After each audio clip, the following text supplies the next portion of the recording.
Hi, everybody. How are you? So awesome to be here in Park City in this awesome hotel. And I had the benefit of either staying here or just up the street. A friend of mine owns a home over in Deercrest. And so I got to stay somewhere free this trip, which is kind of fun. And our CEO loves it when I get to stay at places for free. So, but yeah, as Burke mentioned, we just hit our 100,000th review just on Monday, which is a huge milestone, especially when we think about what's happening in our space. And most of our competitors, which I think they're becoming fewer of, have either had to team up or have been bought in order to even come close to 100,000 reviews. And so we're super excited about it. It's really great because all of our reviews are authenticated and validated through your LinkedIn profile, which makes it much more relevant when people are writing reviews. We know who they are. Brands can engage with them, and we don't run into as much kind of negative talk or trolling because people are very protective of their professional identity. They may be critical of what you're doing, but they're not going to be there, bashing you and whatnot. So we are super excited. We are, gunning for 1 million. So hopefully I'll be back up here in, maybe a year if we can keep going at a very fast clip that we've been doing. So super excited to be here again. So my talk of today is, the customer feedback, customer success feedback loop. And when thinking about feedback, I forgot, I have to point this way. I think feedback when you're getting feedback as an employee or getting feedback as a customer or just getting feedback in general, I think it's a little scary for some people. And I think a lot of people think of like, oh my gosh, I'm naked, like you're feeling vulnerable. And really, at the end of the day, that's okay. So when thinking about today and when I talk about being naked, which is either a silly and sometimes funny topic, but also sometimes people are like, oh, I don't want to talk about it. Like, I don't want to be thinking about being naked. It makes a lot of people uncomfortable. But the reality is when you have the dream about being naked, it's really you are feeling vulnerable and exposed, and you're feeling that you're not ready to, go up on stage when you forgot your high heels and have to wear your sneakers like I did for this trip. So please forgive my kind of tech grunge look that I've got going on. So therefore I was naked, and I figured, well, might as well be honest about what I'm wearing today. Thankfully, I did triple check to make sure everything else was on point. So being naked, when you think about it in the terms of your dreams or when you're thinking out as a brand, is not a bad thing. It is just basically you being really honest about what you guys are up to, what is going on with you as a company, and really embracing what people are saying about you. And again, like I said, getting feedback along the way is, as good as it is to get really positive feedback, that feels really good. And getting the negative feedback sometimes stings, but when you really stop and are really thoughtful about it, it is not as bad as it is. It usually is like, okay, there's some really great lessons I can learn there. What do I do, and how do I apply it, and how do I make it, so that it is public for people to see that I have evolved, that I am listening and engaging and responding with kind of the next output. So hopefully being naked is not going to be a bad thing by the end of this, and that you guys will all take the naked pledge that we talk about at G2 Crowd, and leveraging your customers and using them both as a megaphone as well as as a feedback tool for you guys to use when out in the marketplace. So as I'm sure all of you guys know, and I've heard a bunch in some of the talks today, the customers are in control. And when we think about what's happening with customers today versus just even 10 years ago, brands have been very used to pushing out to customers, pushing out to prospects, whatever message they thought was important for them to relay. And the reality is that customers speaking on behalf of brands is a much more powerful tool because people want to feel connected to either a brand or the people that they might be doing business with. And the best way to do that is by engaging with people that are already doing that. people like to turn to their peers and to hear what they have to say, whether it's a peer that they know well, or it's a peer that they can relate to, or it's a peer that they aspire to be like, whether that is as in a professional or a business or whatnot. Alternatively, customers writing reviews that are not ideal is not necessarily a bad thing. I read reviews all the time, both professionally as well as in my regular day job as a mom, of like, where should I go eat? Where should I shop? What shoes are gonna be comfortable? And a lot of times I look at the negative reviews just to see, number one, why are they writing the negative review? And a lot of times what I find is what they're writing about is not relevant to me. It doesn't matter, but hey, thanks for writing it. And what I find most interesting is then when brands engage with that negative review or that less than positive review, and how they engage publicly with customers who are providing feedback. So again, just to kind of bring this full circle, I think what we're seeing is just that people really are wanting to share more. And digital karma is alive and well, and it is really a whole lot easier now than ever before to find information on all things. And B2B software and B2B services is no different. Again, like looking at Yelp, the same B2C philosophies I think are really coming to be very relevant to B2B. I think B2B marketers are now kind of following much closer suit to what is happening in the B2B space, or in the B2C space as they are B2B. So 100,000 reviews, huge milestone. We're crazy excited about it. We have over 700,000 buyers coming to our website, comparing, looking at what is relevant, finding a lot of information out before they even think about engaging with vendors. And I think in some of the stats we'll get into is 85% of buyers look at reviews before even engaging with a salesperson. They look at up to 10 reviews before even going to a vendor's website before they start engaging down that process. And then again, over 100,000 LinkedIn verified users coming to our site monthly. So as I just mentioned, there is true power of the crowd. And I don't know, I've taken this concept, I think lightly and for granted that I've been talking about wisdom of the crowd for many, many years, and I saw a lot of this when I was at Google in my earlier years, like 2004 to 2010. We talked about wisdom of the crowd, and that the collective crowd does a better job of predicting the end result than an analyst or an expert will. So if you guys have not read Wisdom of the Crowd, I highly recommend it because it does very much play true to what is happening in society today. The crowd really is a much more good example of what is reality versus an expert weighing in on what somebody should do. 48% of tech buyers report that word of mouth from their peers frequently changes their business priorities, which is crazy. And then just the other day, I think it was earlier this week, I saw a stat, and I'll have to go back and share who I heard it from, but I think it was like 78% of customers are in an active state of evaluating and changing their current software providers, which is scary, and probably super scary, especially for the people in this room. So my opinion is the more you engage with your customers, the more you're listening, and the more you are publicly out there engaging with them, I think the happier and more prepared you are to retain and keep them happy. So as you guys know, and are very, very much at the bleeding edge of, customers are expecting more. But transparency builds trust. And I think, again, having open and frank conversations with prospects, with customers, with old customers that you might be trying to bring back is huge. I mean, just being totally candid and frank, I think, is the best philosophy you can apply, both as a leader with your employees who you're trying to rally around some massive goals that you have ahead of you for businesses, but then also just with your customers as a whole. I think people just, sometimes again, truth hurts a little bit, but the more you embrace truth and the transparency, the better you are prepared to kind of overcome some of the challenges you're facing and continue your success. The other thing that I think is really important with online reviews and just engaging with your customers frequently is that it's truly an opportunity to out-innovate your competitors. So while you are capturing your reviews for yourself, your competitors are doing the same.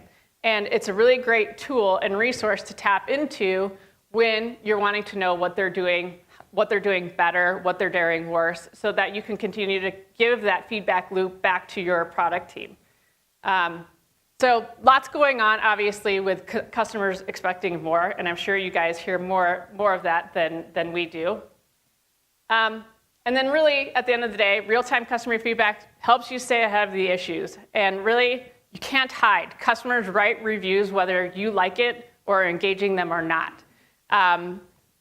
There are so many resources now for people to share feedback, and it's really important to, I think, be ahead of it, stay engaged with it, don't fear it, and really think about having a review strategy, an evergreen review strategy, 24/7.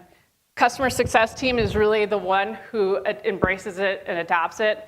Katie and I were talking about, having a really thoughtful plan for your review strategy to where you're hitting and setting triggers into your customer success tools to make sure you're hitting your customers at the right time and asking them for information rather than blasting them all at once.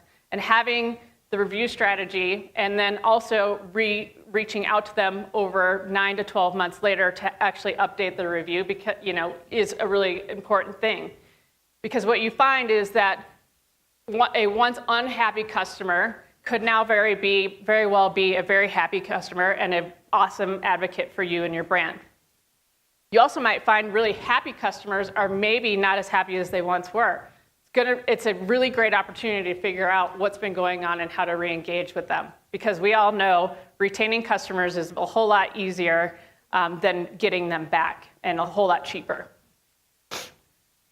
So what are the key takeaways and things for you guys to remember from what we suggest at G2 Crowd? Obviously, I mentioned this one already, but get reviews.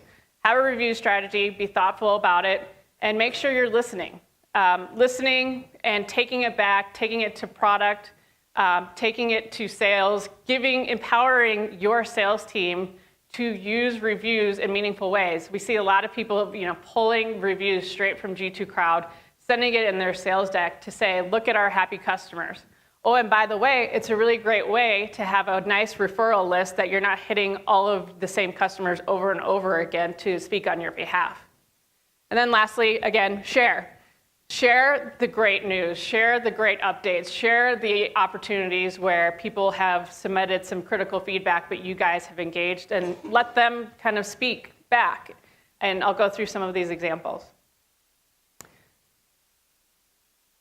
So here are just a few examples of some of the brands that we are working with. We've got DocuSign, who is very good about their review strategy, always in market, looking for feedback. And one story I like to tell about DocuSign is that they had a new release, and this was a while back, where they did some updating on their product.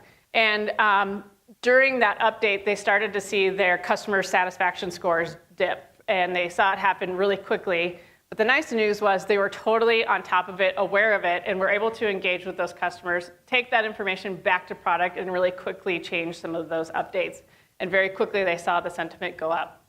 IBM, I think, again, is really embracing this idea of evolving. I think it's become a very competitive marketplace across the board.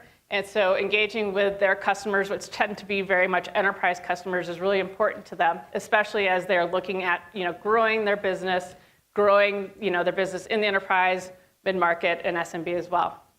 Expensify, here's a good example of a review email that they send that they see really good engagement with.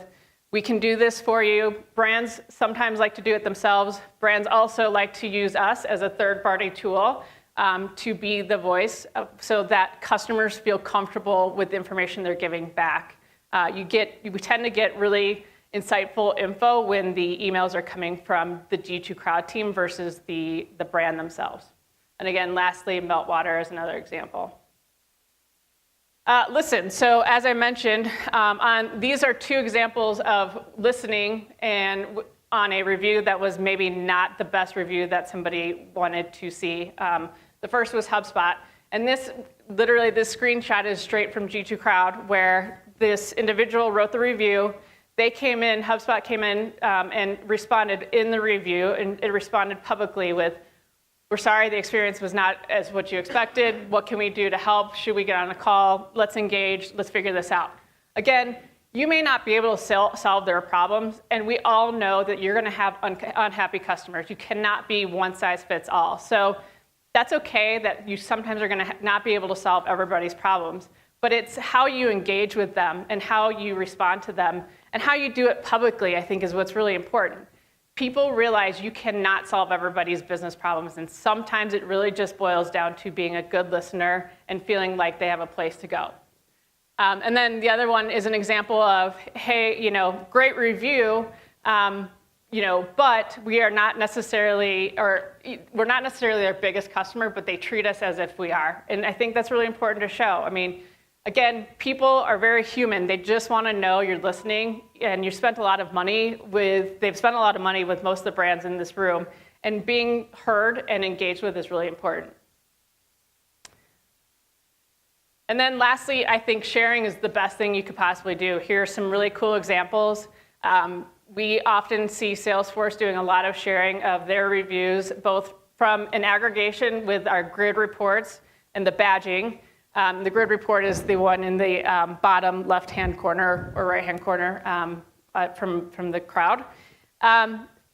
The other is just sharing on Twitter, sharing when you are really happy of the reviews that you're getting and that you want to really showcase some of the work that your customers are doing for you. And then what we're seeing a lot more of, and we will continue to see a lot more of, are individuals sharing their reviews into LinkedIn. Much like LinkedIn is all about connecting the world's professionals and hopefully creating economic opportunity for them. And I know that because I used to work at LinkedIn, so I've kind of learned that mission statement really well. It is the same is true of being able to showcase to possible new opportunities or give themselves opportunity to engage with their peers and other networks of, hey, I use this product, I'm an expert in it. And we're starting to see a lot of influencers start to creep up as a result of them sharing reviews and really showcasing that they use these software tools, they are experts in these tools. It's a great way for you guys to tap into some of your customers that are really interested in sharing that information.